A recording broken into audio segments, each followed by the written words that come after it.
देखने वालों और सुनने वालों को मेरा आदाब, नमस्कार। पिछले दिनों ऐसा लग रहा था कि हमारे देश के सामने जो सबसे बड़ी समस्या है, जो सबसे बड़ा सवाल है, वो ये है कि फिल्म वॉटर बने या नहीं बने। कुछ लोग कह रहे थे कि अगर ये फिल्म बन गई तो इस देश की संस्कृति को बहुत बड़ा खतरा हो जाएगा। कुछ लोग कह रहे थे कि फ्रीडम ऑफ एक्सप्रेशन यही है कि ये फिल्म बने। तो आइए हम दोनों ही तरह के लोगों से बात करते हैं। वीएचपी के international general secretary doctor Pravin Togadia और फिल्म की डायरेक्टर दीपा मेहता। दीपा जी, एक बात बताइए, आप किस हद तक धार्मिक या रिलीजियस हैं? मैं हिंदू हूँ, पर मैं रोज़ पूजा तो नहीं करती, पर नास्तिक भी नहीं हूँ। तो फिर क्या वजह है कि आपके बारे में कहा जा रहा है कि आप एक ऐसी फिल्म बना रही हैं जो एक एंटी हिंदू फिल्म है? देखिए जावेद साहब, ये सारी रूट ऑफ द प्रॉब्लम यही है कि सारे कह रहे हैं कि ये एंटी हिंदू फिल्म है। जो मेरी स्क्रिप्ट है वाटर की, वो हिंदू सेंटिमेंट्स को हर्ट करती है और एंटी हिंदू फिल्म है। मैं कहती हूँ, क्या हमारी सरकार, बीजेपी सरकार एंटी हिंदू है? क्योंकि उन्होंने ही मेरी स्क्रिप्ट को पास किया है। या आप कह रहे हैं कि हमारी सरकार एंटी हिंदू है, तब मेरी स्क्रिप्ट भी एंटी हिंदू है? नहीं, एक बार नहीं, 2 बार पास किया है, ये भी सही है। लेकिन ये भी सही है कि देखिए उसमें ऐसे डायलॉग हैं कि जो ये कहते हैं कि अच्छा होगा कि तुम अच्छी तरह समझ लो कि विधवा और वेश्या में कोई अंतर नहीं। मेरी खुद की माता विधवा है, क्या मेरी माता वेश्या है? भारत की सभी विधवाओं को, सभी माताओं को वेश्या करने वाले बेईमान आज हमें सलाह दे रहे हैं। आगे स्क्रिप्ट में लिखा है, क्या तुम्हें पता नहीं कि ब्राह्मण तथा देवतागण जिसके भी साथ चाहे सो सकते हैं और जिन औरतों के साथ वह सोते हैं वो भाग्यशाली है। क्या हमारे देवता वेश्यागमन करने वाले हैं? आगे लिखते हैं, रविंद्र मुझे यह बताओ कि नारी के पापे का भागीदार कहां है? रविंद्र हंसता है और कहता है, बनारस की तीर्थ यात्रा में है। क्या बनारस की तीर्थ यात्रा पापियों का केंद्र है? आगे लिखते हैं, बनारस में अच्छा क्या है? रविंद्र कहता है, वह है हैजा, महामारी, भ्रष्टाचारी पुजारी और अज्जली लाशें, वह है बनारस का विशेष स्थान। वह कहता है, विधवाओं, सांढों, घाटों और सन्यासियों से यदि बच सको तो बनारस में रहते तुम्हें मोक्ष मिलेगा। मुझे बताओ, ये वाणी स्वतंत्र है कि हिंदुओं की भावना को आहत करके पूरी दुनिया में हिंदू परंपरा को अपमानित करने का निर्लज्ज बेईमान प्रयास है? सुनने वाले ही निर्णय करें कि दीपा मेहता का हेतु क्या है। ये जॉन सी स्क्रिप्ट INB मिनिस्ट्री के पास है जी, जो हम शूट कर रहे हैं थे और करेंगे। उसमें ऐसे कोई डायलॉग नहीं है। आप ये कहना चाहती हैं कि ये कि विधवा और वेश्या तो एक ही होती हैं, ये डायलॉग आपकी पिक्चर में नहीं है? बिल्कुल नहीं है। और ये डायलॉग के गॉड्स, देवता और ब्राह्मण किसी भी औरत के साथ सोएं तो वो उस औरत का सौभाग्य है, ये डायलॉग नहीं है? नहीं है। तो ये कैसे मशहूर हो गया कि है? आप मुझे बताइए, क्योंकि मैं I am sitting here as the accused. मैं अदालत में बैठी हूँ, हिंदुस्तान की अदालत में, और मुझे कहा गया है कि मैं एंटी हिंदू हूँ और मेरी स्क्रिप्ट में ऐसे डायलॉग हैं जो कि नहीं है।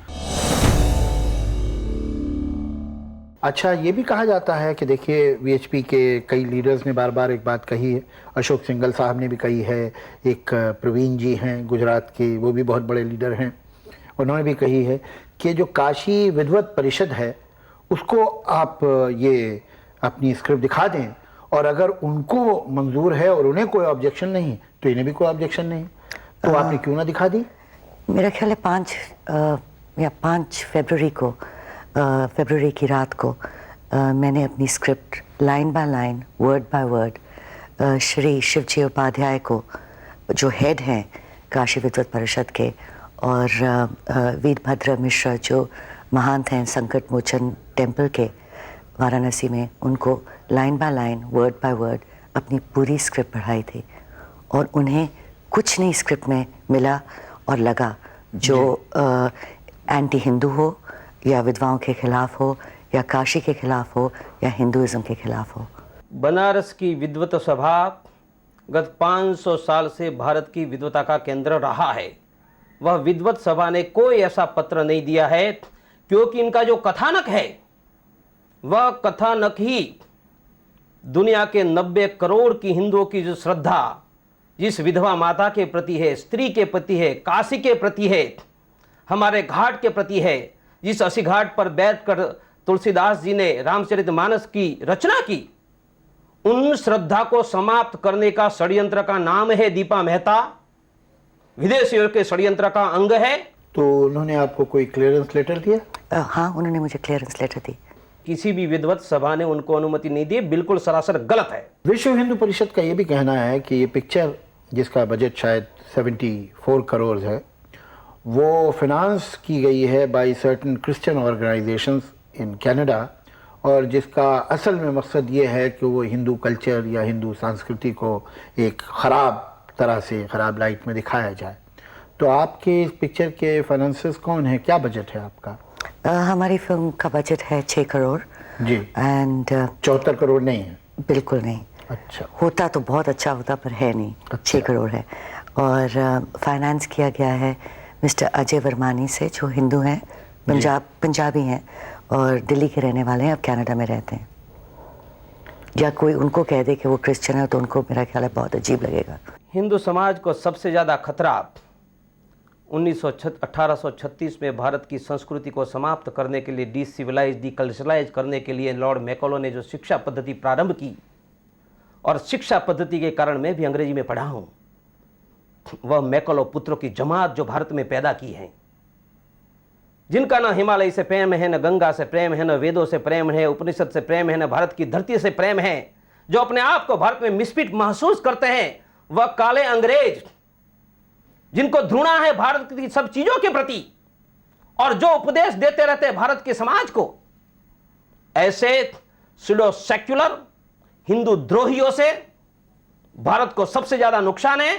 और वही लोग राव साहब बनकर अंग्रेज के शासन में भी कुर्सी पर बैठ गए थे, और स्वतंत्र भारत में भी वह सेक्युलरिज्म का नाम लेकर हिंदू समाज को बदनाम करने में लगे हैं।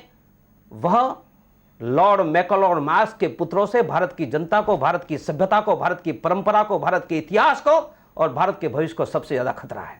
बहरहाल पॉपुलर सेंटिमेंट भी एक चीज़ होती है जी। तो अगर बनारस में हज़ारों लाखों लोग आपकी पिक्चर के ख़िलाफ़ थे या वो नहीं चाह रहे थे कि पिक्चर बने, तो इस सिलसिले में फिर वहाँ का जो वहाँ की हुकूमत जो है या वहाँ का जो भी ब्यूरोक्रेसी थी, वो क्या कर सकती थी? या वो सबको उन पे लाठी चलाए, गोली चलाए, क्या करें? अगर हज़ारों लोग सड़क पे खड़े हों तो क्या किया जाए? या हज़ारों लोग खड़े होते तो शायद ये फिल्म फिर बननी भी नहीं चाहिए, क्योंकि why make a film that's going to hurt so many people? I'm in the business of making films, not in the business of hurting people. मैं आपको बताना चाहती हूँ जावेद जी कि at no point बनारस में there were more than 150 to 200 people who were demonstrating against the film. और at every given point जब वो demonstration हो रही थी फिल्म के against, they were an equal if not double the amount of people who were demonstrating for the film. उसके बारे में तो कोई जानता नहीं है। There were never हज़ारों लोग। और बनारस में मतलब इस पिक्चर की तरफदारी में भी डेमोन्स्ट्रेशन हुए? बहुत हुई। अच्छा। बहुत हुई, बहुत cultural organisation, students wings, young women from Banaras Hindu University, from the students' unions, बहुत cultural groups, you know, बहुत demonstrations हुई for the film. इसके बारे में कोई नहीं जानता। तो एक बात बताइए दीपा जी, मेरे ध्यान में एक सवाल तो आएगा ना कि भाई इस मुल्क में, दुनिया में सबसे ज़्यादा फिल्में इस मुल्क में बनती हैं। जी। तो इसकी क्या वजह है कि एक पिक्चर वाटर जो बनने वाली थी उसके खिलाफ ये वीएचपी और बजरंग दल और कुछ बीजेपी के सर्टन सेक्शंस ये सब जो हो गए, तो क्या ऐसी कोई तो बात होगी, वजह क्या है कि आपके क्यों खिलाफ हो गए? मैं जानती नहीं हूँ। I mean, sometimes मेरे को लगता है इस बारे में आपने सोचा तो होगा। हाँ, रोज सोचती हूँ, रोज सोचती हूँ, रात को भी फिल्में बनी रही है ना इस मुल्क में। हाँ। ये फिल्म को क्यों चुना गया? मेरा ख्याल है कि विजिबिलिटी शायद इस फिल्म की थी। If I was not an NRI शायद ये ना होता। I think being a woman, being from somebody who is perceived, जैसे लोग समझते हैं, ये तो भूल जाते हैं कि मैंने जन्म हिंदुस्तान में दिया, स्कूल में यहाँ गई, कॉलेज में यहाँ गई, ये तो सब भूल जाते हैं कन्वीनियंटली। बट बिकॉज मैं कनाडा का, I hold a Canadian passport, समझते हैं कि इट्स अ क्रिश्चियन कंस्पिरेसी। जो विदेशों के इशारे पर हमें अपमानित करने के लिए विदेशों के पैसे के आधार पर कनाडा से आकर पूरी दुनिया में भारत का गंदा चित्र बनाने का प्रयास यदि करने वाले हैं तो उसको किसी भी जगह अनुमति नहीं दे सकते हैं। सद्विचार से, सद्प्रवृत्ति से आने वाले दुनिया के प्रत्येक व्यक्ति के लिए भारत में खुदा निमंत्रण है। तो अगर ये आप समझती हैं, आप ये कह रही हैं कि ये औरतों के फेवर में है ये पिक्चर जी। तो आपने ये स्क्रिप्ट क्या कोई जो विमेंस ऑर्गेनाइजेशन है, महिलाओं की जो संगठन है, उन्हें सुनाई? उन्होंने आपका कोई साथ दिया? बहुत मैंने किसी को नहीं सुनाई एक्सेप्ट फॉर द काशी विद्वत परिषद एंड द मिनिस्ट्री जिन्होंने पास की है। But I would be very happy to if मेरे को लगे कि you know women should see it. कुछ आप जावेद साहब, आप ये सब, हम बनारस में 6 हफ्ते के लिए थे बिफोर ऑल दिस स्टार्टेड। तब किसी औरत ने, किसी इंसान ने, किसी बजरंग दल वाले ने, कोई वीएचपी वाले ने, कोई बीएचपी वाले ने, किसी ने कुछ नहीं बोला। जब मैंने अप्लाई किया था स्क्रिप्ट के लिए, that was on the 6th of June 1999।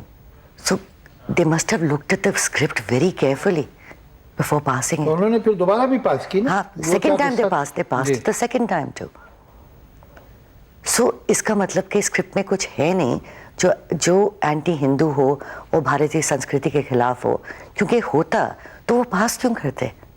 पास करने वाले में अहिंदू सदस्य था ब्यूरोक्रेसी में, उन्होंने पहली बार पास की थी और इसलिए ब्यूरोक्रेसी में हिंदू धर्म का कोई द्रोही बैठा, उन्होंने जानकर पास किए। उसका अर्थ नहीं कि हजारों साल की अखंड परंपरा वाला हिंदू समाज वह गालिया को बर्दाश्त करे। लोग ये भी कहते हैं कि आप इस तरह की जो फिल्म बना रही हैं कि हिंदुस्तान में विधवाओं की ये हालत है और उनका ऐसा एक्सप्लॉयटेशन हो रहा है, उन पे ये जुल्म हो रहा है और वो इतनी बुरी कंडीशंस में रह रही हैं, ये आप वेस्ट में दिखाएंगी सारी दुनिया में और इससे हिंदुस्तान की एक ख़राब इमेज बाहर जाएगी। इस बारे में आप क्या कहती हैं? देखिए, डॉक्यूमेंट्रीज बहुत बनी हुई हैं विधवाओं के बारे में जी, जो बाहर जा चुकी हैं। जी, that's the first part of the answer. दूसरा है जो वेस्ट में भी, अमेरिका में देख लो, ब्लैक्स के बारे में जो फिल्म्स बनाते हैं, जैसे हम कहते हैं रेड इंडियंस के बारे में बनाते हैं, उनके हालात कैसे हैं, what a difficult time they have. Do you think they make those films? क्या वो ये फिल्में इसलिए बनाते हैं to degrade themselves in the east? ये आर्ग्यूमेंट मुझे बिल्कुल समझ नहीं आती। उन पर स्त्रियों पर कहानियां बनानी थी, कहीं बना लेती, यही क्यों बनाई? अभी अमेरिका में सर्वे हुआ है, जनसामान्य में एड्स का रिपोर्ट है, उनसे 4 गुना एड्स का लेवल नन्स में है। क्या उन पर कोई फिल्म बनाएगा तो अच्छा लगेगा? कुछ में एड्स होगा, पर हमारी कैथोलिक धर्म की साध्वियां भी पवित्र जिंदगी जीने वाली हजारों है। क्या कुछ लोगों में एड्स है, उसके कारण हजारों साध्वियों को बदनाम करने की प्रवृत्ति किए जाए, पूरी साध्वियों की परंपराओं को बदनाम किए? यह तो गटर में झांकने वाली मनोवृत्ति है जो महात्मा गांधी ने कहा था, और गटर में झांकेंगे तो गंदगी ही बू ही आएगी, कोई सुगंध नहीं आएगी। और कम से कम गटर में झांकने वाले लोगों को भी समाज देख ले कि ये गटर में रहने योग्य है, उनको सिविलाइज सोसाइटी में नहीं रहना। नामों के बारे में आप ज़रा कुछ गलत फैसले करती हैं, जैसे कि इस पिक्चर में भी आपके कैरेक्टर का नाम नारायण है जो कि भगवान का नाम है जी। और एक लड़की का नाम जानकी है जो कि सीता जी का दूसरा नाम है। तो ये नाम, जैसे उसमें आपकी पहली पिक्चर फायर में राधा नाम था, तो आप रिलीजियस नाम रखती हैं जिससे कि एक बहुत ट्रेडिशनल कंजर्वेटिव रिलीजियस हिंदू को ये बात बुरी लग सकती है। और ये बात तो समझ में आती है कि अगर इस कैरेक्टर को आप कोई अनडिग्निफाइड काम कराएं, नारायण नाम का कैरेक्टर हो या जानकी नाम के कैरेक्टर को कोई ऐसा काम कराएं जो कि डिसेंट नहीं है, तो वो रिलीजियस आदमी को तो बुरा लगेगा। उन्हें तो 2 पात्र का वर्णन किया है, पुरुष का नाम है नारायण, स्त्री का नाम है जानकी। हमारे भगवान विष्णु, हमारी सीता माता, जिस 80 घाट पर बैठकर रामचरितमानस की रचना करके तुलसीदास ने पूरे भारत को भाव विभोर किया था, वही 80 घाट हमारा वेश्यागृह है, हमारी सभी विश्व वेश्या है। उन्होंने भारत की हजारों साल की परंपराओं पर आघात किया है।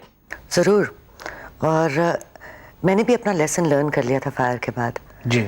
और मैंने नारायण बड़े सोच के मेरे हीरो का नाम रखा। आपके हीरो का नाम है? मेरे हीरो का नाम है नारायण, जो लॉयर हैं, पढ़ रहे हैं, वकालत पढ़ रहे हैं कलकत्ते में, और is a big follower of Gandhi ji. वो नेशनलिस्ट हैं, बड़े देशभक्त हैं, और उनका हिज होल मकसद in the film is search for truth. तो ऐसे इंसान का, भगवान का जैसा नाम, I think is very appropriate.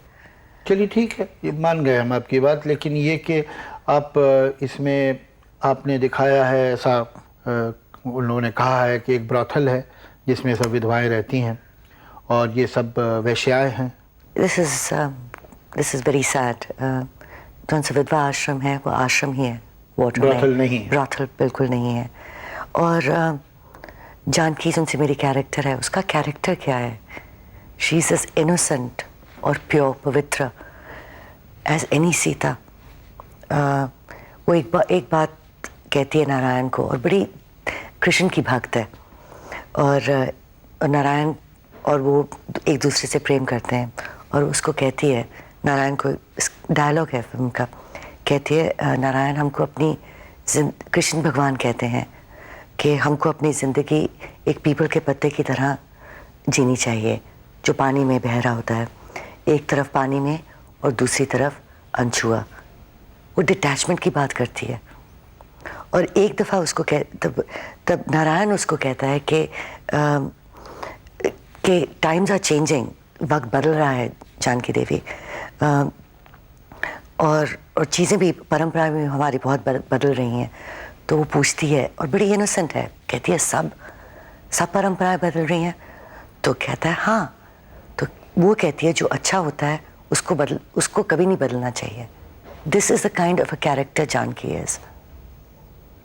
तो थीम क्या है आपकी ये फिल्म वाटर का? क्या इसमें आप कहना क्या चाहती हैं? मैं कहना चाहती हूँ कि every woman, specially women who have been marginalised, जिनको सोसाइटी ने एक तरफ रख दिया है, जो समाज में बिल्कुल ठुकरा दी गई हैं, हैव अ राइट, उनका हक है कि वो एक अपनी ज़िंदगी जी सकें डिग्निटी के साथ। और यही मेरी फिल्म की कहानी है।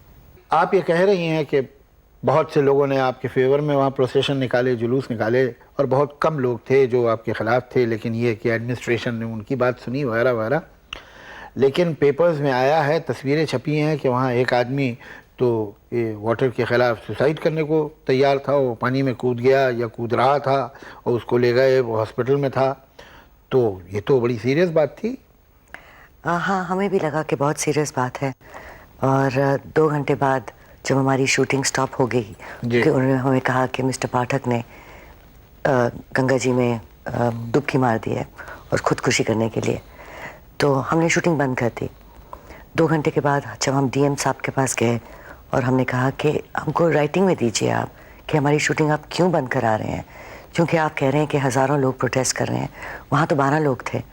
और अब हमें पता चला है, हमको पुलिस ऑफिसर्स और जर्नलिस्ट ने बताया उस टाइम के दरमियान कि जो मिस्टर श्री पाठक हैं, उन्होंने 3 दफ़ा पहले खुदकुशी करने की, he tried to commit suicide 3 times before. Mister Pathak is known in Banaras, वो काफ़ी वहाँ मशहूर हैं सुसाइड कमिट करने के लिए, and he is for hire. When we got to know that we felt very bad. मतलब किसी भी बात के लिए वो चले जाते हैं। ही इज़ जैसे कहते हैं ना, प्रोफेशनल सुसाइडर। अब भी बहुत से सवाल हैं जो हमें दीपा जी से पूछने हैं। अब भी बहुत से ऑब्जेक्शन हैं जो डॉक्टर परवीन टोगोरिया ने किए हैं, जिनका जवाब हम चाहेंगे कि दीपा जी दें, लेकिन वक्त कम है और बात लंबी है। इस बात को जारी रखेंगे दीपा जी के साथ। तब तक के लिए इंतज़ार कीजिए। बहुत बहुत शुक्रिया।